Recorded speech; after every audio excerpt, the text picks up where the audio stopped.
Hey guys and girls, welcome to Music City Model Works. Just an update on the 64 Foose Impala.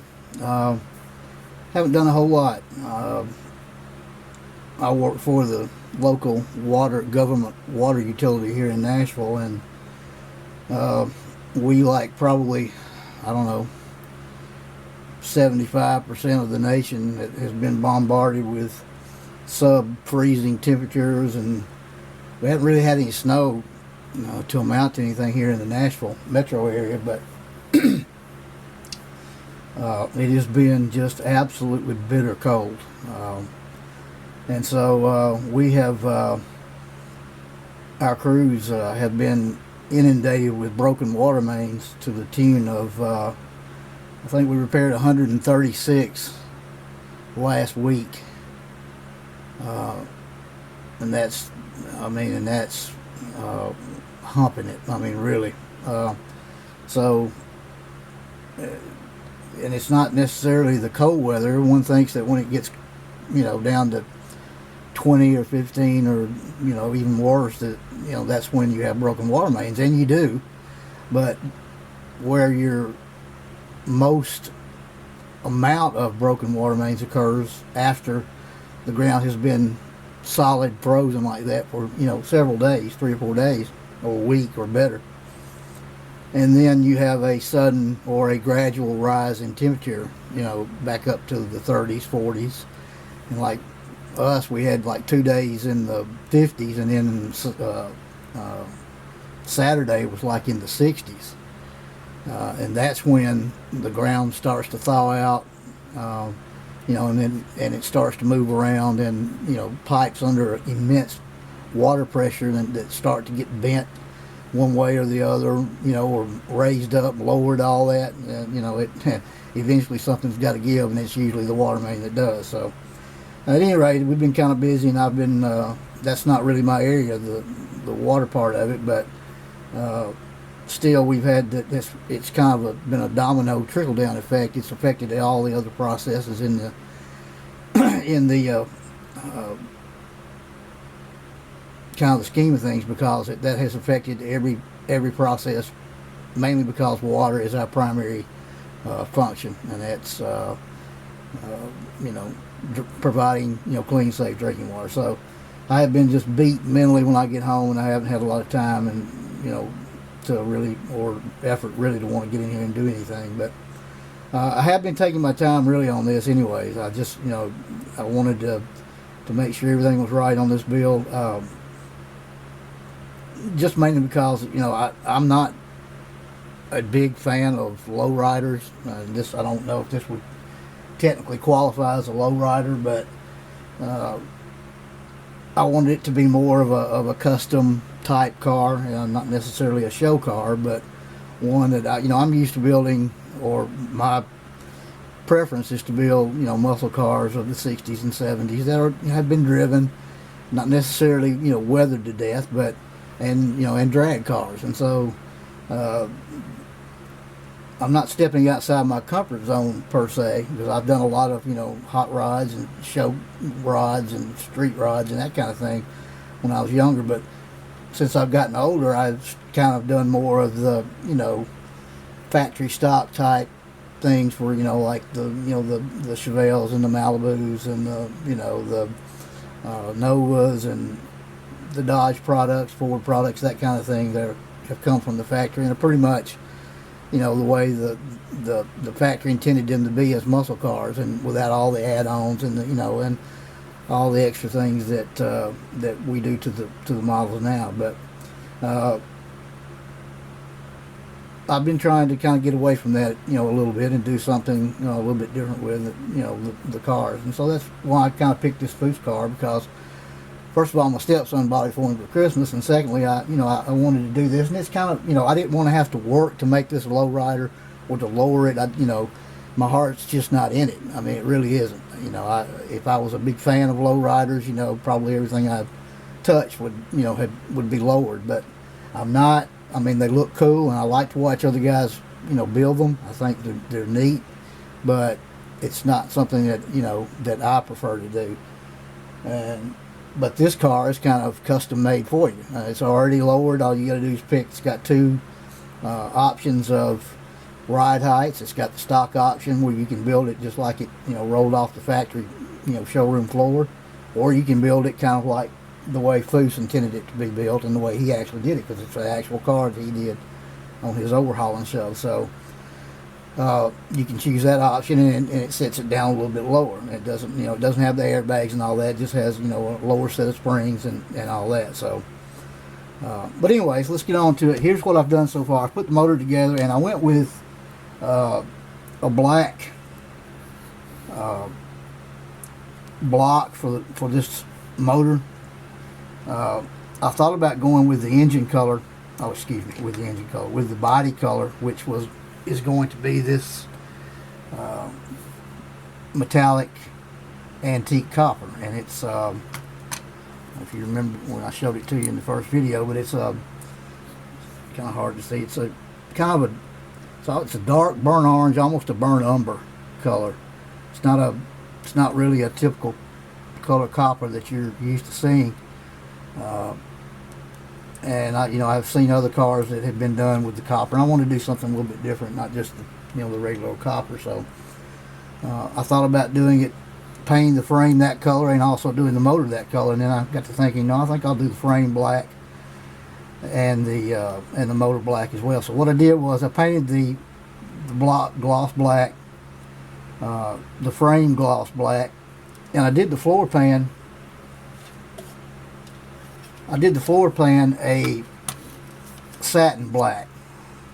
Masked off and did my tanks, my gas tank and reserve tank, a satin black. And what I wanted kind of to do, and what I was kind of shooting for, was the contrast between the satin black bottom of the car playing against the gloss black of the frame. And I kind of like that. And I also did the A-arms assemblies in a mixture of aluminum, platinum, metallic silver, and to kind of play off the black as well. I started to paint the A-arms just the gloss black. I know a lot of the cars I've seen Foose do, they are black, but I thought this looked better. It's just a contrast in colors and what have you. So, and I left everything chrome pretty much that was supposed to be chrome, and I don't generally do that. If you've watched any of my videos and heard me talk, I'm not crazy about model chrome, but I thought this car, since it was intended to be a Foose car, I figured I would go ahead and stay with the chrome valve covers, chrome air cleaner. What I've done is just basically, I haven't done anything much other than box stock. I've ran plug wires,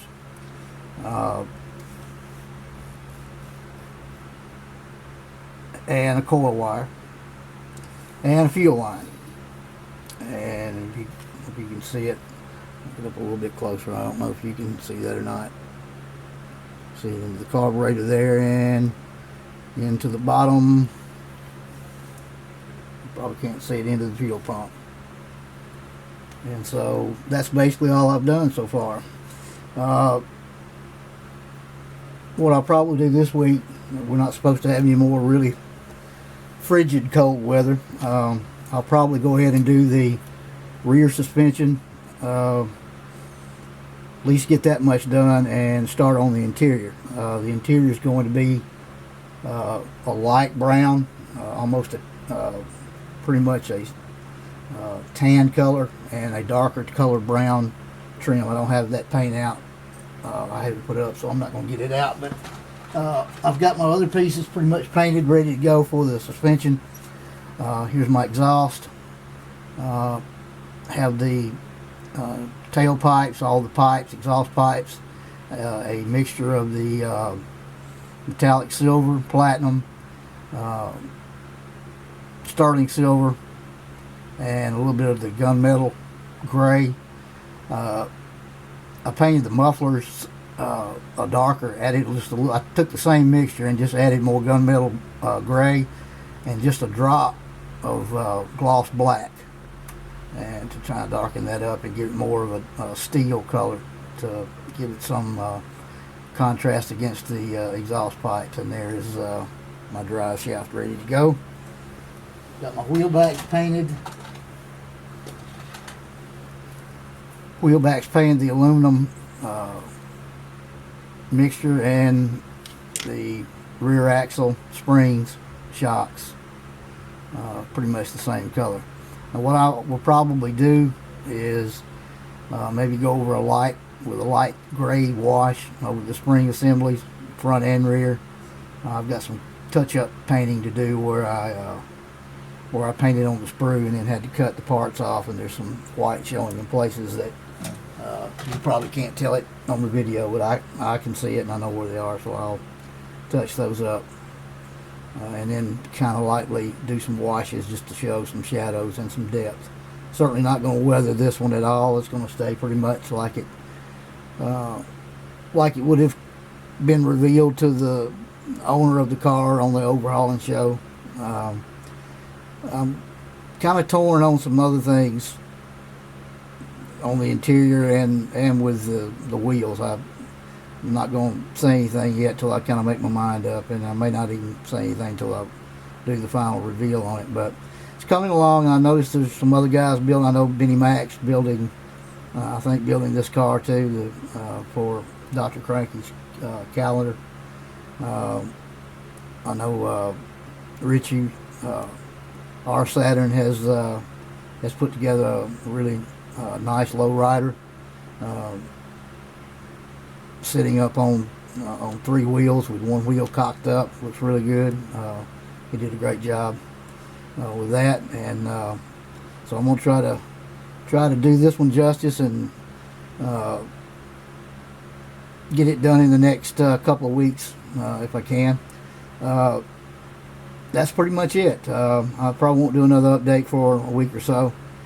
There's not much more to do really to the outside. I mean, to the frame rather, other than the wheels and the rear assembly and the exhaust. So the interior is going to be probably a little time consuming. Now the interior builds up actually directly out of the floor pan, so there is no interior tub. You just have door panels that glue to the floor here, and your seats and console and everything just build flat out of this off of this floor pan. So there won't be an interior tub. I'm going to carpet it. It does have a trunk that opens and has an interior trunk that you can, I'll probably carpet that, maybe do some other things to it, not sure yet. But so far it's gone rather well. I haven't had any major fitment parts. The only thing that I guess I could say negative about the kit so far has been the oil filler tube and the coil do not have mounting points. The oil filler tube, where it's sitting, the mounting surface, it's mounting once again surface to flat surface to flat surface, and the mounting surface is on an angle. So what I had to do was I mixed me up some 5-minute epoxy and tilted the motor to set like this, where the oil filler tube would actually be sitting straight up. Well, it quite naturally it would not do that. It kept wanting to fall over and follow. So what I did was I just drilled a hole in the mounting surface, pushed it down in there just enough for it to catch, and left it. And it once the 5-minute set, it was good to go.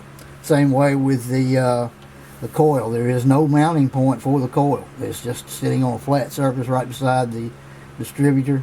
It is also sitting on 5-minute epoxy. I was not going to drill. There's really not anything to drill here. There's a little bit of a piece of the manifold where you might be able to get a small drill bit in, but not big enough for this coil to set in. So because it has no pin on the bottom of it for it to go into the hole anyway, so it's flat on the bottom. So I just mounted it right there on the manifold itself, sitting flat on the flat surface. And that's it. Other than that, everything has gone together good. The arms, spring assemblies all went together real well. So my fuel line. Actually, I measured, cut, bent, and it dropped right into the fuel pump like it was custom made for it. So I guess I deserve a break every once in a while. So anyway, there we go. That's all we're going to do for now. Like I said, we'll try to get back to it here in the next day or so. Hope all of you are safe. Those of you who've kind of got caught up in all that up in the north and northeast, be safe. I feel for you. But anyways, until I talk to you again, take care of one another. May God bless you and your family. We'll check you later.